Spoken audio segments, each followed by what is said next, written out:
Assalamualaikum warahmatullahi wabarakatuh. Perkenalkan, nama saya Fabian Rizanidias. Saya dari kelas 12 4, nomor absen 34. Baik, jadi saya di sini akan menjelaskan alur perjuangan diplomasi. Langsung saja ke penjelasannya.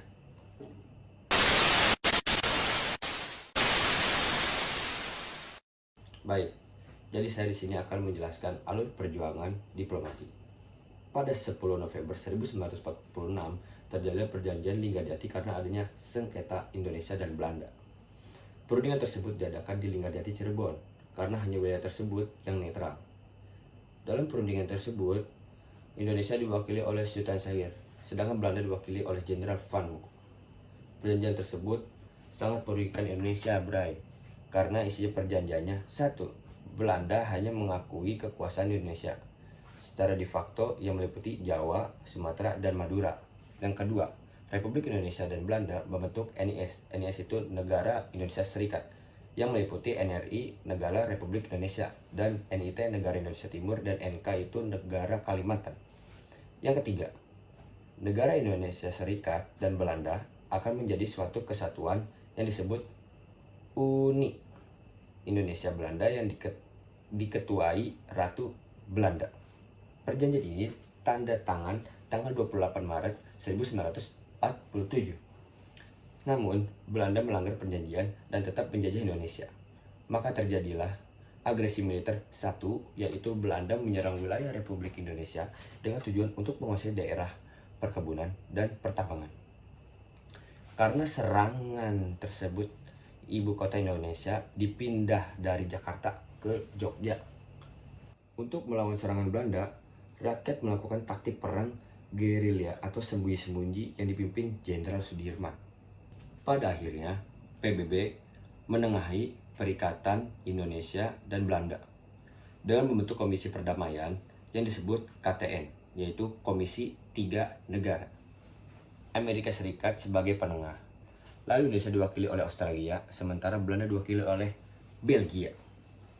Lalu, pada 8 Desember 1947 terjadilah perjanjian Renville. Kenapa namanya Renville? Karena diadakan di atas kapal USS Renville, sebab saat itu tidak ada wilayah yang netral. Delegasi negara antara lain: 1. Indonesia Amir Syarifuddin. 2. Belanda Abdul Qadir. 3. Australia Richard C. Kirby. 4. Belgia Paul van Zeeland. 5. Amerika Frank Porter. Isi perjanjian Renville: 1. Belanda hanya mengakui Republik Indonesia atas Jawa Tengah, Jogja, sebagian kecil Jawa Barat, dan Sumatera. 2. Ini ditarik mundur dari daerah-daerah yang telah diduduki Belanda. Perjanjian ini sangat merugikan Indonesia karena wilayah ini semakin mengecil, sehingga terjadilah Long March Divisi Siliwangi, yaitu TNI Jabar, pindah ke Jateng dan Jogja. Tetapi walau begitu, Belanda tetap melanggar perjanjian dan menyerang wilayah Indonesia yang sempit itu. Selanjutnya, pada 19 Desember 1948 terjadilah agresi militer kedua, yaitu penyerangan ke Jogja dengan tujuan untuk menghancurkan TNI. Pada akhirnya Jogja direbut Belanda. Soekarno, Muhammad Hatta, Sultan Syahrir, dan Surya Darman ditangkap Belanda. Namun sebelum tangkap, Soekarno mengirim pesan kepada Mr. Saripudin yang berada di Sumatera dengan tujuan untuk membentuk PDRI di Bukit Tinggi. Pada 27 Februari 1949, Belanda klaim TNI tidak ada. Mendengar itu, Jenderal Sudirman bersama pasukan merencanakan serangan secara terbuka. Pada 1 Maret 1949 terjadilah serangan umum 1 Maret, yaitu pasukan Jenderal Sudirman menyerang ibu kota Jogja dan berhasil menguasai ibu kota Jogja. Akhirnya Belanda menghentikan agresi militernya. Lalu pada 7 Mei 1949 terjadilah perjanjian Roem-Royen. Indonesia dipimpin oleh Moh Roem, sedangkan Belanda dipimpin oleh Van Royen. Isi Roem-Royen yaitu: 1. Pemerintahan balik lagi ke Jogja. 2. Menghentikan gerakan militer dan membebaskan tahanan politik. Yang ketiga, Republik Indonesia bagian dari NIS, Negara Indonesia Serikat. Yang keempat, akan ada KMB setelah balik ke Jogja. Pada 23 Agustus sampai 2 November 1949 diadakan konferensi meja bunder di Den Haag, Belanda. Delegasi Indonesia dipimpin oleh Mohatta, BMNF dipimpin oleh Sultan Hamid, Belanda dipimpin oleh Van Marsevent. UNCI atau United Nations Communication for Indonesia dipimpin oleh Critchley. Hasilnya 1. Indonesia jadi Republik Indonesia Serikat.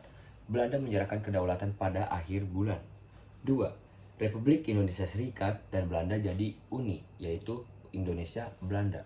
3. Irian Barat diserahkan setahun setelah pengakuan kedaulatan.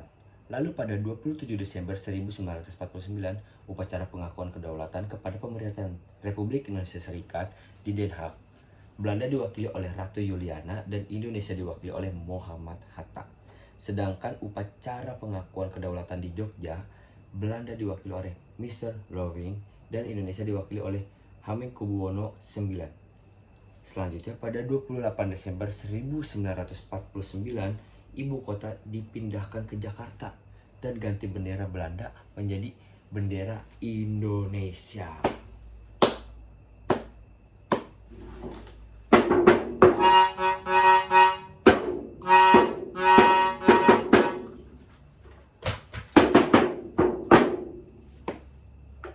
Sekian penjelasan tentang alur perjuangan diplomasi dari saya, Fabel Muzin Imtiaz. Mohon maaf bila ada kata yang salah ataupun saya banyak salahnya, emang saya minta maaf.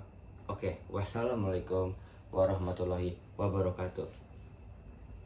Merdeka! Dadah.